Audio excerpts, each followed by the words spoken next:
I'm very happy actually being here. Let me just add one thing. Maybe I forgot it in my bio. I'm not sure, but I was actually working for 3 years at the Department of Qualitative Development at Linköping University before I moved. It's quite of a kind of a identity crisis I have actually. I'm a mechanical engineer, and but if I'm among mechanical engineers, they say, well, you just do soft stuff. Well, but important anyway. I came to effective engineering when I was working for Volvo lorries in the truck corporation, and one of my work there was actually having a look on the gearboxes which came back with complaints, and we could see that many of the gearboxes actually had no error. They were working fine. The problem with the gearboxes was that the gear shifted in a bit heavy maybe, or too loose, or the feeling was not quite right. So I got the task, Simon, do something about it. And at that time, that was just before the millennium shift, so at that time there were no methodologies actually for being able to do that. So we used QFD and a variety of different methods actually to find out what the interval of the maximum force to put in a gear shift gear would be. And that was the start when we realized that the mechanical function or the function of the product is not necessarily the most important thing. It's more important, well, how people experience the product. Are they satisfied with this product? And I went back to Linköping University then, and I got the opportunity to write my PhD on effective engineering. Actually, it's effective engineering, not effective engineering. I had in the beginning, when I sent in a couple of papers, I got the peer review back and said, well, you're spelling wrong, it's effective engineering. No, it's not effective engineering. But it's about how to put in feelings into products. And the theories I'm presenting here today are mostly from Japan. So that is where they actually started. And the term in Japanese would be Kansei. Kansei can't be translated. If you translate it, it's something like feeling or emotion, but it's not really what we mean. What we mean, if we have a look on these two, what is it? Pieces of art maybe, or figures, or whatever. One is called Takete, the other one is called Lumumba. Which one is which? Any suggestions, please? You're sitting up for light. I know, you know. I tested it before. Suggestions? Left one, it's the same. Yeah? Somebody opposing? No, that's right. Yeah. That was easy. Next question would be, why? Yeah, well, then you can explain, well, Takete sounds a little more spiky, or Lumumba is more round in your mouth and so on. But if you're doing product development, you can't tell the guy who's developing the mobile phone, well, I want to have 40% Lumumba. He's saying, well, maybe you should look for another job. So we have to put it into some type of specification. It would be very easy basically to define things according to Lumumba and Takete, or classical or sporty or something else. But which are the properties which make things sporty, which make things classical? And this is what the area of Kansei or effective engineering is about. So we have some type of sensory input. We touch something, we smell something, we eat something, we whatever. And the first thing which is happening in your brain physically is that all the information is filtered through your amygdala, which is a part of your brain stem, which is giving you the feeling. Just, I think, 0.5 seconds after that, this data is getting to your frontal lobe, and you have a cognition about it. This is how things work. We're not interested about the cognition, because you basically, the customer basically can lie, or you can say, well, the product is very nice, although it's not. We have seen that many times. We have been doing studies on a product which was really bad in quality, but the customers perceived it as very good because there was a nice brand on it. So what we have to do when we use Kansei engineering or effective engineering, we need to give people a stimuli, so test this product, trying not to have the brand involved too much, and then we get the representation of the Kansei and the representation of the Chisei, which is, Chisei is the cognition. By the way, can you give me a 10-minute warning before? So what we do in Kansei engineering is that we have often a Kansei engineering system, computerized system, and we come to that a little bit later, where we put in the psychological feeling, this La Mamba, this Takete, and out comes some type of design solution. You should have this property in there. If you want to have a sporty car, probably you should have a big engine, but this is not the only one. The big engine makes the car more scary than sporty. There's a lot of combination of properties which you actually have to consider, starting from the proportion of the body to the strength of the springs, of the coil springs in the suspension, for example. So, but you can also return it and say, well, if we have a product which is not on the market, if we have a prototype, for example, and return it to the system, then we get a predicted model, mathematical validated model which is selling, well, probably the customer will perceive it as sporty, they will perceive it as classical, they will perceive it as healthy, or whatever we want to. And this is very important if we are in a company which provides a couple of different products. So you need actually to put in a product in a way that it fits the company image. You can't just have a very healthy product if you are a fast food chain, for example. Might be a problem. So, and this is one of the results from quite a long time of work, 5 years, the results of my PhD. How is it done? I've been in Japan, I've been talking to Japanese researchers, I've been talking to European researchers, and I found out that in many cases that people are doing the same thing, they call the same thing different. And to find the essence, that was my task in my research initially. So how can we do effective evaluations? Well, we first define a domain. Some call it defining the target group, some call it defining the product, and so on. But the domain is a little bit more. We've been working with Electrolux, vacuum cleaners and so on, and what they say that a vacuum cleaner is not a vacuum cleaner. So you have the low standard vacuum cleaner, the very high standard vacuum cleaner. People who are buying the high standard or the expensive vacuum cleaners have very different perception of the machine than those who buy the cheap ones. The cheap ones, they are mostly focused on function. I want to clean my carpet, that's about it.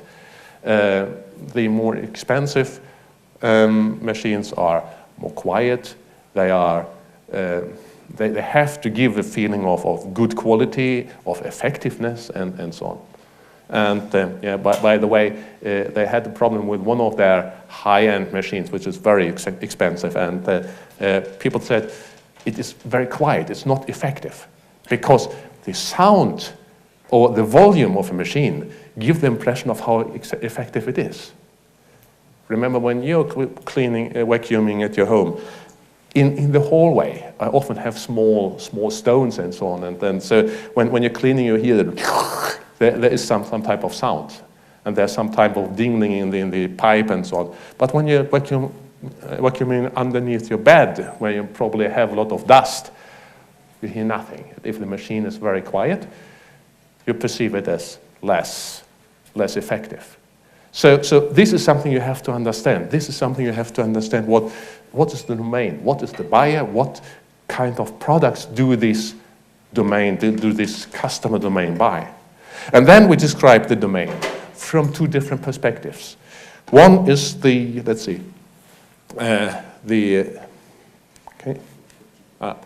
The semantic perspective. This is what people perceive effectively. How do you experience that? How do you express that? And if you're sitting on a train, or maybe not on an aircraft, but on a train, you can hear people talking about their toothbrush. It's too hard, it's too nice, it's too long, too short. This is how people express their feeling about the product. Well, this is what we try to filter out and find the essentials. At the same time, we're looking at the... Okay, whatever. We're looking at the product itself and describing the physical space. What are the product properties which gives you a high effective impact? I think a product, if you have a mobile phone or something, you can probably easily identify thousands of different product properties.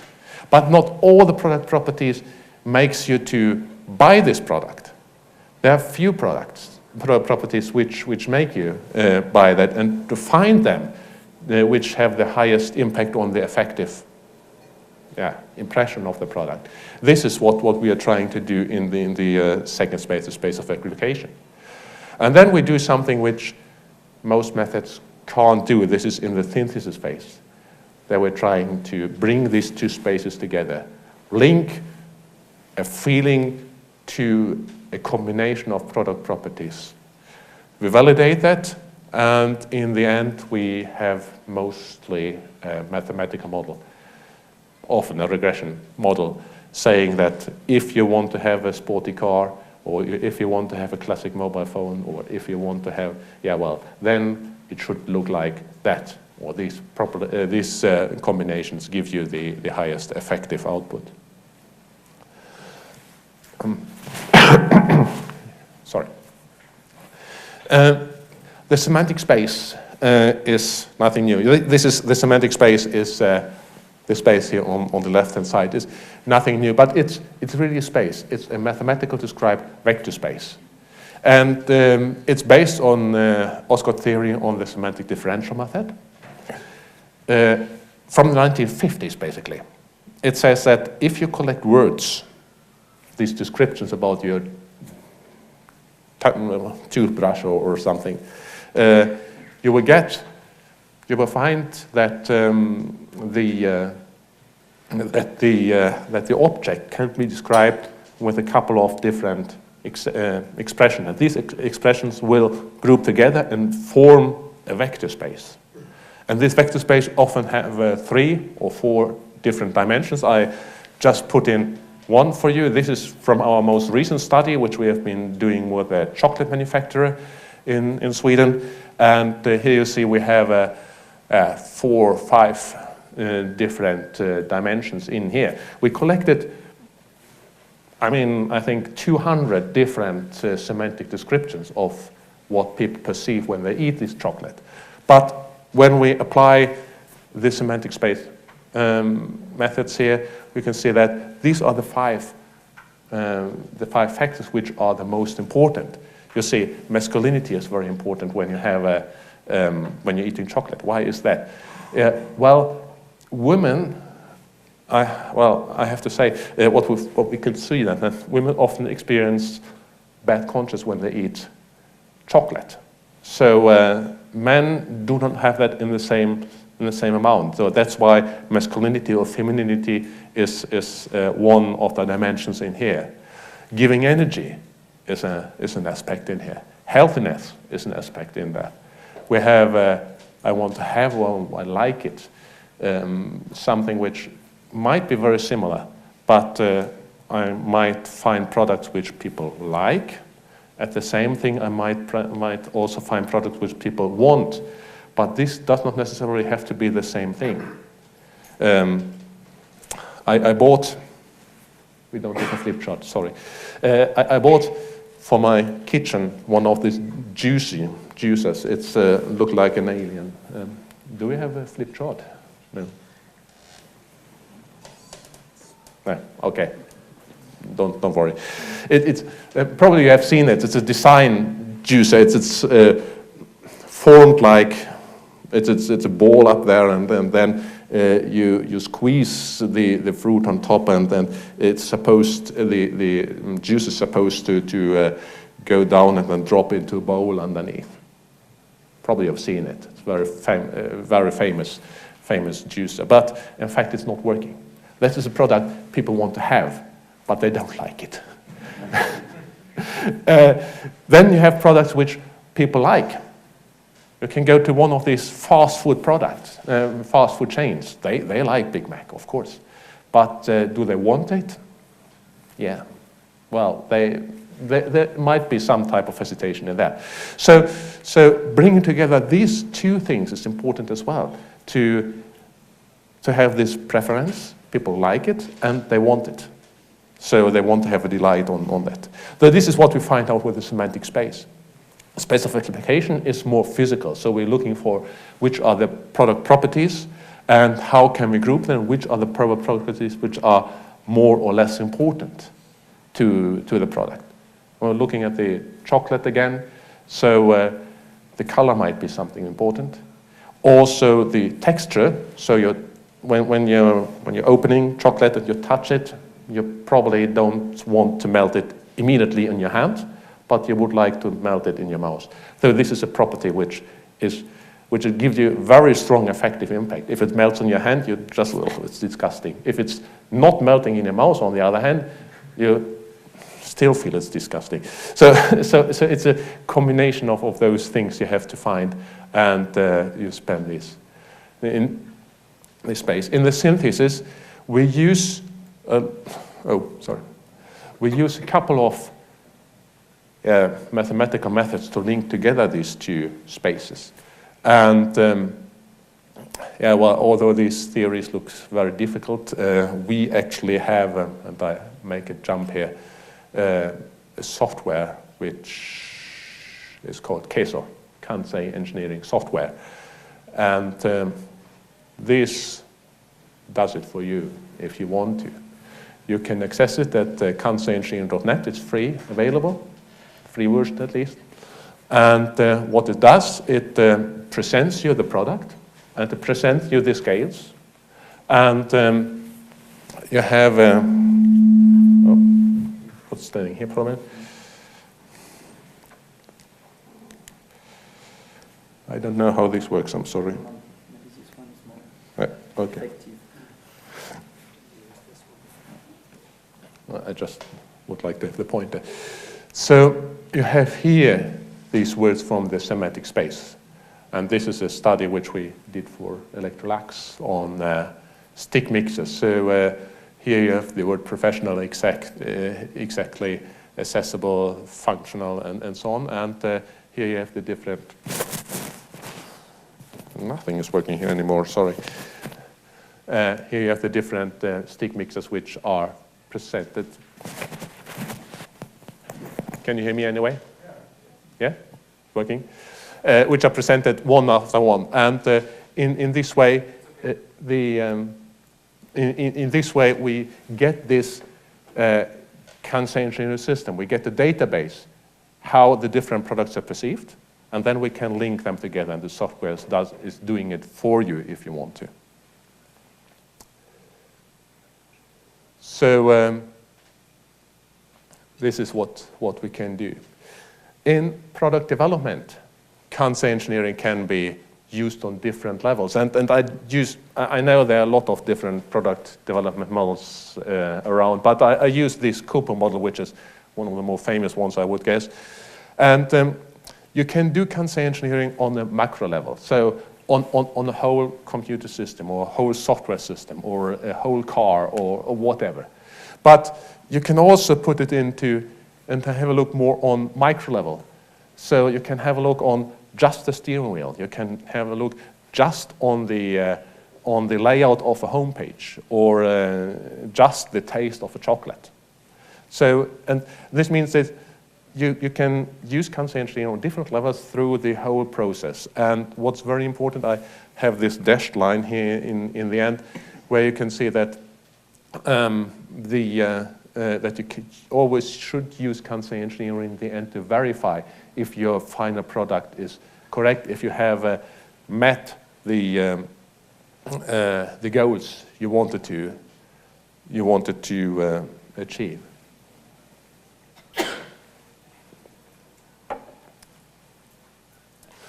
But then there might be some problems, actually. How do you present, how do you perceive products? So if you have a product which is symbolized here by some type of technical solution, you have different properties: optics, sound, haptics, odor, flavor, all the things. And they are conveyed through some type of effective channel. And in the end, you have your sensory organs where you can see, you can hear, you can touch, and so on, and evaluate the product according to that.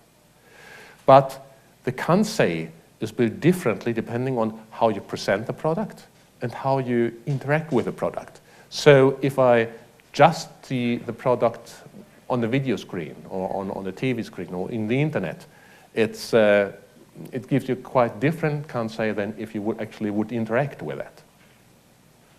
So if I go and buy a new TV set, I usually have a look on the internet. I look for all the technical specifications. I narrow down my choice and find, well, there are 2 or 3 TV sets which I really would like to buy. But then I go to the supermarket or to the electronic market and to have a look on, is this really the machine I want to have? And then I go back and buy it on the internet. But okay. Anyway, this is what we mean. There are some of the obstacles. We have something, the proximity of presentation. So how close does the customer have to interact with the product in order to have a good Kansei, to have a good understanding, a good feeling of the product? And then you have the proximity of interaction. How deep is the customer in there? I often have problems with my computer system. So sometimes when we have Windows, for example, there are a lot of functions in there I'm not aware of. So people can ask me, what do you feel about that? I don't know. I never tested them. But if you force me to use one of these functions, which I never, I would probably have a very different feeling. So when you do effective evaluations, you always have to be sure that the people you are asking, that they are aware of it, you have presented the product, property you're interested well, and you have the customer is, or the participants in the studies have been using the product enough in order to be able to to understand it correctly. This gives you some problem when the product is quite new. Customers have no context. So think about these touchscreen panels. Maybe 5 years ago, I had the first contact with a touchscreen panel. I was working in a project with Volvo, and they say, well, we want to have it in our cars. I say, well, this is touchscreen. So, wow, well, cool. Well, cool, it's nice. I tested it and said, well, I want it. And then after some time, we realized, well, it's not working. You can't work with the touchscreen in the same way as a traditional button. For example, if you're driving, you need to have you have to focus on the street while you actually would change your temperature in the compartment. With the traditional knobs, you just reach out and turn it, and you have some type of tactile coding. With this type of touchscreen, you don't have that. So this is something you can't rely on if you have a new product that, yeah, sometimes it can be perceived as very cool, very new, and very desirable, but in fact, the customer has no context. They have never tested it in the real world. So you have to test it in the real world before you actually go out with it. And then we should have a look about what we call honest products. So we had a study with a company doing lawnmowers. And these machines gave a very robust impression when you were in the showroom. They were very heavy material, very, very thick material, and so on. But the users often realized very quickly, well, the engine is very, very weak, and some of the components were not up to that quality that they expected. So what you can do using Kansei engineering or effective engineering, you can make products seem like something which they are not, which is quite dangerous. In a case when you have a product which is very robust, customers did not cut back because they realized the product is not as robust as they expected in the beginning.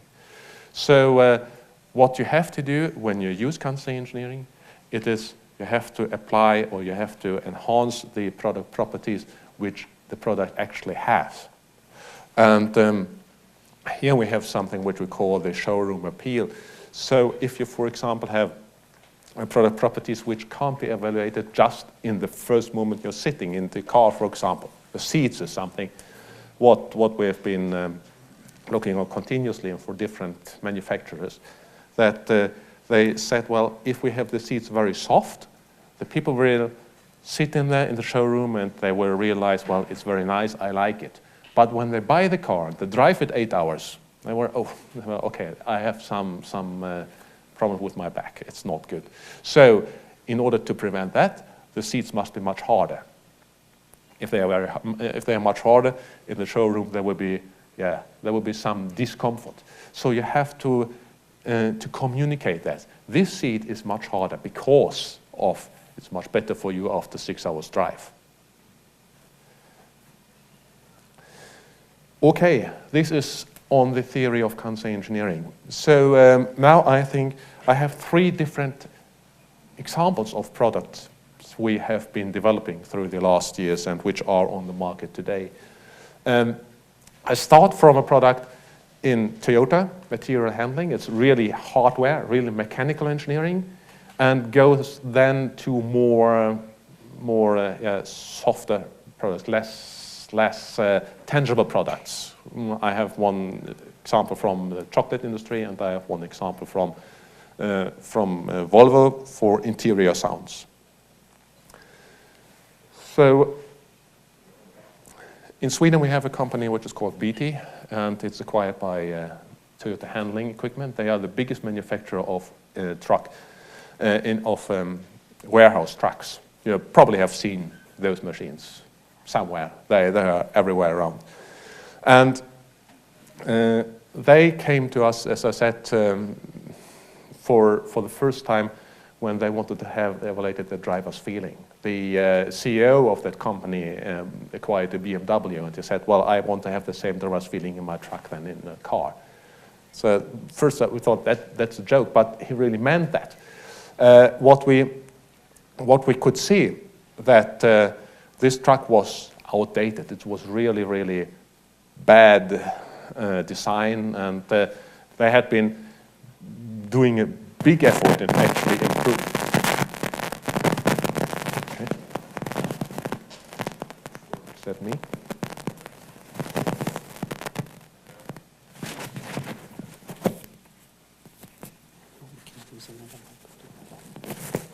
Okay. Better? Yeah, better. There had been a big effort in actually improving the user-friendliness, ergonomics, and all that stuff. But still they found that the truck was not really up to the standards in the industry. This is a low-aisle truck, and it works in this way that you put the truck in front of some type of stack, and then you can move out the pallet up to 30 meters high.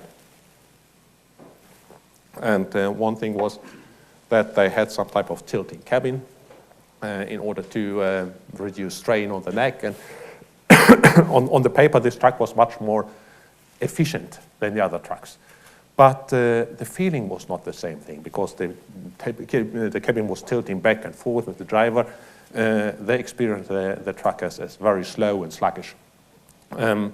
So this is when we came in, and we were doing some type of evaluation. And this is one of the outputs from Kessel. This KW stands for Kansei word. Unfortunately, I'm not allowed to show all these Kansei words, but I can show you how we present it. And what you can see is that the orange line, is the individual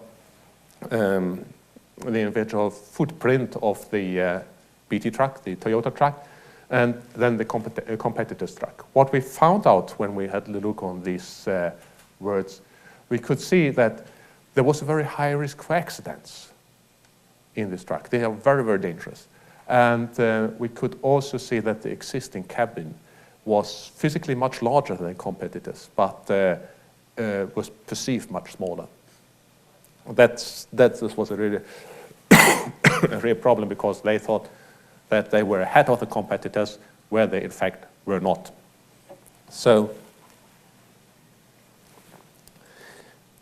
we had a look on that. We used Kansei Engineering and found out that the accidents were occurring because the safety feeling within the truck was much too high. You feel encased like in, how to say, how in a castle. You're driving with a truck which is as heavy as 2 cars, for example, in a quite high speed, and you can't brake like in a car. But people feel, well, I'm protected in that. But in fact, it was not the drivers being squashed. Mostly it was the people in the warehouse around which were injured by the trucks.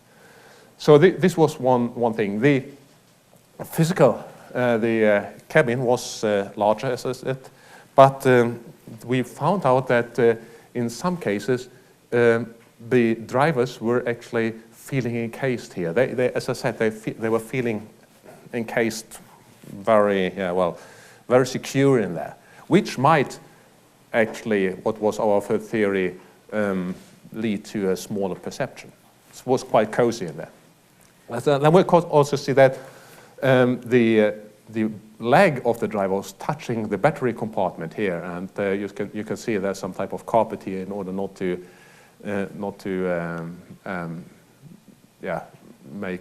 damage your trousers or something or so on. But this was the single property which we found in the truck which gave the perception of being narrow. So this truck is an experimental truck, so we changed the seat a little bit. You see it's a little bit turned out, meaning that when the driver was sitting here, he or she was not touching the battery compartment anymore, and suddenly the truck was perceived as much bigger than the competitors. A very, very small thing. It was 5 minutes work. It was less than €2 investment on actually to change it, but the perception was totally changed. Also, the risk for accidents were much lower, because people said they didn't feel encased anymore, they didn't feel cozy, they didn't feel safe anymore in the same way. So we used that, and together with Pininfarina and our own designers, we redesigned the truck, and we lowered the overall lines. The overall lines then gave a better overview, reducing the feeling of safety, at the same time, keeping them on a level, not feeling unsafe, but reducing the feeling of safety, and at the same time, we could then ensure that the accidents were, if you got this feeling that if I crash into something, I will be affected as well. So that's why the drivers drove slower in many cases. Different colors of plastics and a new design console actually were stressing this perception as well. That was this study. We also did a couple of studies on bottoms, in particular the feeling of if you press a button, how can you be sure that the that the machine is switched on or switched off and so on. But I can give you the paper afterwards. I can't go into all of that, unfortunately. The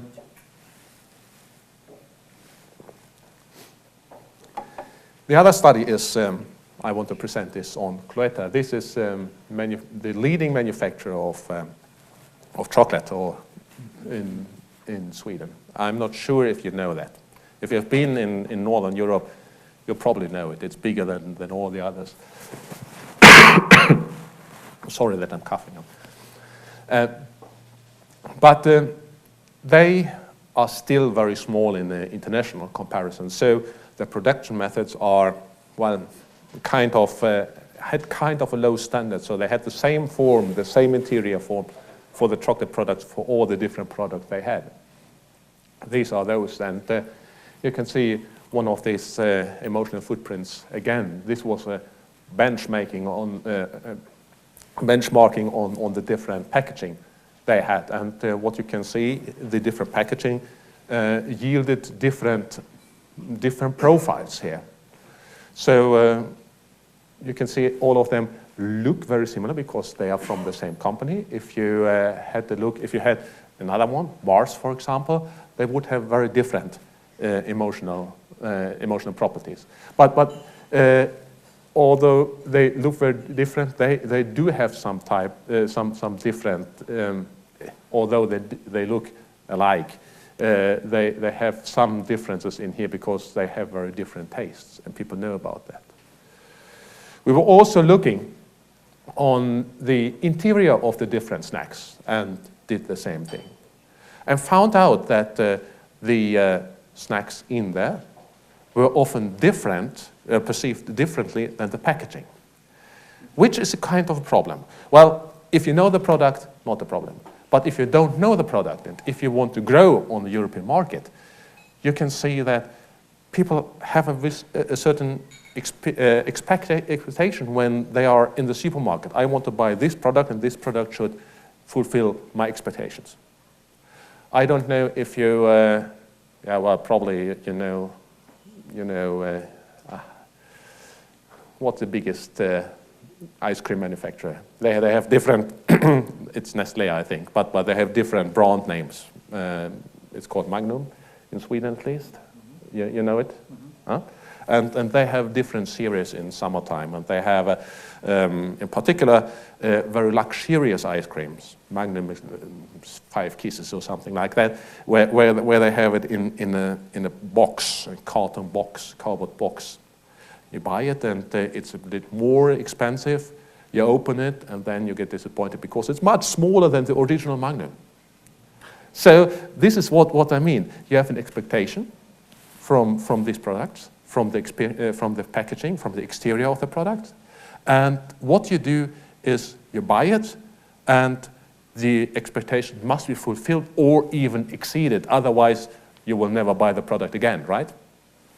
And this, in the case of Cloetta, was not the case, because these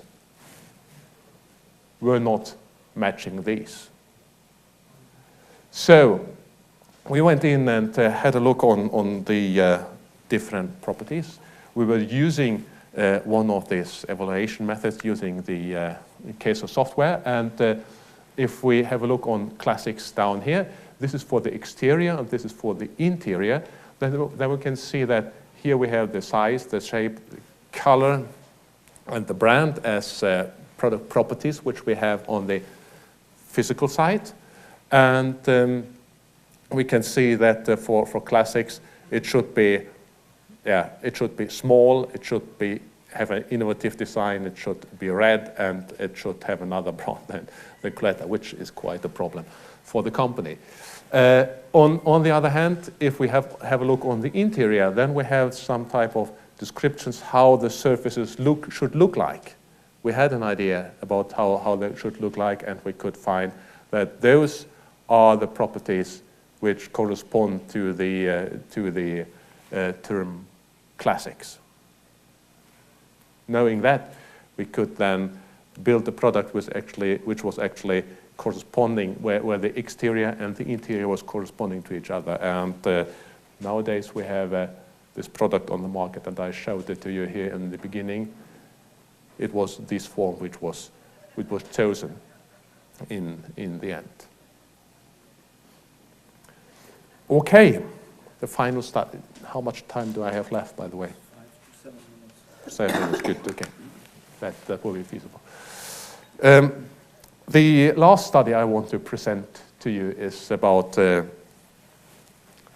study from Volvo. They approached us, Volvo Car Corporation. Car Corporation is not Volvo anymore. They have the brand, but they were owned by Ford and then sold to a Chinese manufacturer, Geely. And nowadays, they are supposed to sell the cars in China mostly. And this alters a little bit of the design and how the cars are perceived, because Chinese buyers, or the main buyer in the premium segment in China, are not driving the cars on their own. They are usually bin driven, so they have an own driver sitting in the back seat. A Volvo car is mostly designed for having a very good design in the cockpit where you're sitting as a driver, but not necessarily in the back. So this had to change a little bit. At the same time, they had to decide what are the effective values of the car, which we want to convey. Why should a Chinese buyer buy a Scandinavian car? What is a Scandinavian car, by the way? and what are the values in the car? And then they had a couple of ideas. They say, well, Swedish heritage should be in there. We should have this Volvo for life. This is their slogan. And inspired by nature. This is what they say. This is Scandinavian design. This is Volvo in a nutshell. But how can you convey that in a car? And then they came up with it. Yeah, well, they are now redoing the whole cockpit design. I told you they are moving from more manual, what's it called? From knobs to more electronic touchscreen and all that stuff. So what they're doing now, they want to have some type of sound design in there. Just now, what they do now is they buy the different components from different manufacturers, and they have sound. They have warning sounds. They have information sound. They have different type of sounds. But this is up to the individual manufacturer. Now they want to take a holistic approach on the whole sound design. And one of the sounds is actually to have a welcoming sound. What's a welcoming sound? Yeah, well, if you start your computer, if you start your mobile phone, you have a welcoming sound. If you start your Samsung phone, a sound is played which tells you, well, it's a Samsung. If you start your Windows computer, it's this Windows sound starting when you start it. The same thing is for Volvo. When we open the car, when we start the car, a sound should be played saying, well, this is a Volvo. And this sound should be recognizable, of course. It should also be on a high level effective. So it should convey these values. And that was not quite easy to do. So what we did first was we choose those three things we got as input from Volvo and translated it into these Kansei words, the semantic space where you can see high quality, solid, and so on. This one, warm, genuine, non-patronizing, refreshing. This corresponds to Swedish heritage. We have Volvo for life, premium, bold, effective. We have inspired by nature, which is connected to powerful, and so on. So these words should be represented by the sound. Then we went to Volvo drivers, actually American Volvo drivers, and asked them, what is Volvo? We presented them the whole list of words, and we told them, well, if we have these words, if you would have to choose 5 of those, which are the words you would choose to describe Volvo? And here you can see Scandinavian, quality, and so on. These are the words which came up here highly. So we went up with the 20 highest ranking percentage, and we went on then to define the physical properties of a sound. This is very difficult. Does sound have physical properties? Yeah, well, they have musical properties in some way. They have something like volume, pitch, BPM, timbre, and so on. Then they have some type of sound effects in there. But it is very difficult actually to find out which of those properties have the highest or higher effective impact on the user's mind. So we had to invent something, and this is something when I said we were working together with another university and Volvo itself to develop a tool for sound sketching. So what is a sketch? Well, sketch is something, if you look at the definition, it's something quick, timely, inexpensive, disposable, something you do very roughly, and it's not a pity if you just throw it in the bin. You can do a new one very quickly, very quick, which is also very difficult to do with the sound. If you're, we had musicians in there, and they say, well, I need hours to have an idea, and so on. So no, we don't have hours, we have minutes, maybe seconds, just to make a sketch. So we came up and say, well, okay, if we would define a couple of properties, which I showed you, and could combine them very roughly, very quickly, in some type of, visual way, then we could very quickly sketch a sound. And here we have such a tool. You have different properties of the sound, and then you have a cross here. You just click on it and move it around somewhere and find out the optimal sound. In this way, you make a sketch of the sound. And I will just give you an idea how that might sound. This is sound number 14. We had over 25 sounds, but they can sound like that. Oop.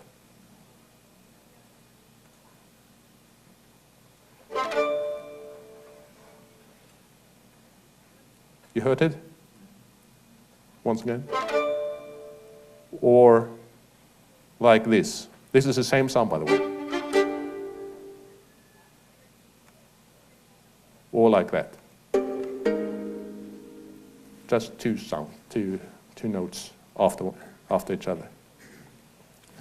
So, using this tool, we developed then 20 different sounds, and here we have the physical, the emotional properties. I see it's very cluttered, but I just want to present it that they are very, very different. And we presented it to the users using Kansei Engineering software. They were listening on the computer screens, and they were then rating them on the words I have just chosen you. I've just shown you, and then we can see that, well, we get this type of sound. This, for example, is very bad for correct, so probably we can take it away because this is something we don't want. In the end, we had these words which Volvo said, well, these are the most important things. This is what we want to emphasize, helping genuine, high-quality Scandinavian and safe. And the only thing was now just to find a sound which corresponds to those in the highest possible way. So that was done, and we found out 4 sounds. I will play them for you if you would like to. This is sound 4.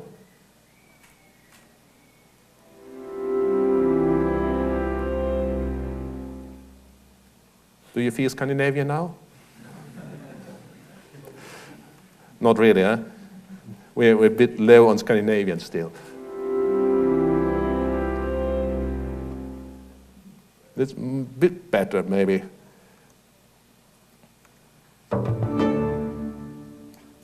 This bit different. That was something which was very surprising to us when we had suddenly a sound which was very different from those, but on the paper ranked in the same way, or almost in the same way. So we used that and combined the sound 5 and 7 and made sound 22 from that. And 22 was eventually the sound which was chosen in the end. And this will be the sound which is used, it is the sound which is used in the Volvos sold in China nowadays. And it's Scandinavian. You can feel the ice, you can feel the warmth, and you can feel the quality. So just close your eyes and listen to it. Do you feel the ice? Do you hear the heartbeat? So it's a combination of warm and cold at the same time. So something which could be perceived as contradictions can actually be put into the same sound, can be conveyed in this way. And this is what Volvo is for the Chinese market, at least.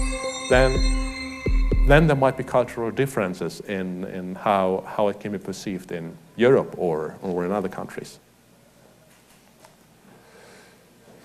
Okay, concluding very, very quickly. Sorry? We don't see it. Uh-huh.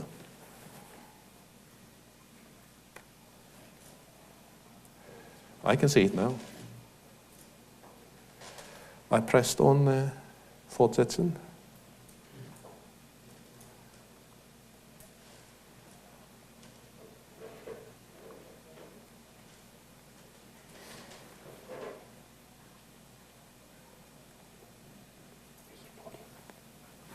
Basta.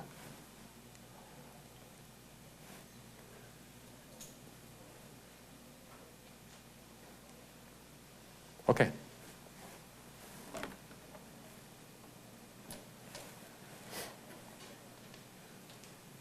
These are the areas which we have worked mostly with. Vehicle industry, that was the start of really, when we started really much working on hardware, and then mostly probably also because of my own experience and my own heritage from vehicle industry. But then we have been working with interior design, something like chairs. I was telling you about the showroom appeal. How should the chair be designed? It should be not too hard, not too soft, and to find the optimal compromise between that. We were looking on flooring, laminate flooring in particular, because laminate flooring is something which is perceived to be cheap, to be not the real stuff, not the natural choice. Although it's much more durable than parquet flooring, it does not bleach, it does not wear, you have a guarantee on that.